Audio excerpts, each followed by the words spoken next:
গৰ্ভৱতী হৈ এটি পুত্ৰে হ'ব কৰিব আৰু তেওঁলোকে তেওঁৰ নাম ইম্মানুৱেল থ'ব। এই নামৰ অৰ্থ লগত ঈশ্বৰে তৈরিশ পাঁচ জোসেফে টোপনিৰ পৰা সাৰ পাই উঠি প্ৰভুৰ দূতে তেওঁক আজ্ঞা দিয়াৰ দৰে নিজৰ ভাৰ্যা ৰূপে মৰিয়মক গ্ৰহণ কৰিলে।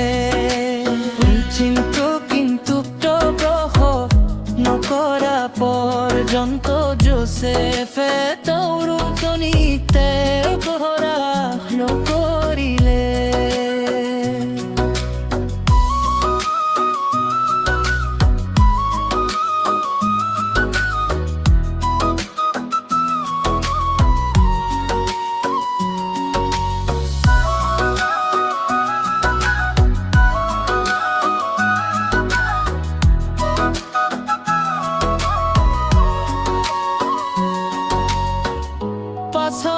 জোসেফে সেই সন্তানৰ নাম যীশু থলে।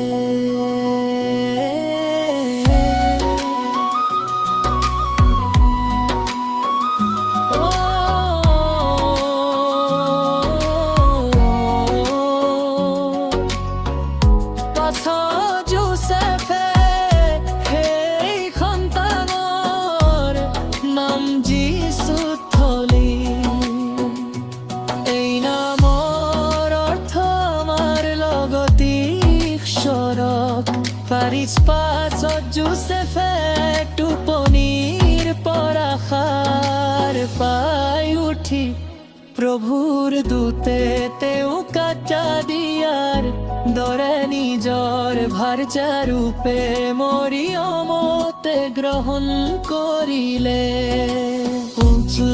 কিন্তু প্ৰসৱ নকৰা পৰ্যন্ত জোসেফে তেওঁৰ সৈতে সহবাস নকৰিলে।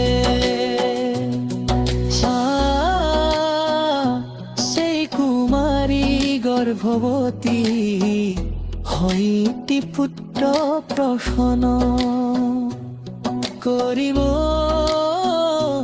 আৰু তেওঁলোকে তেওঁৰ নাম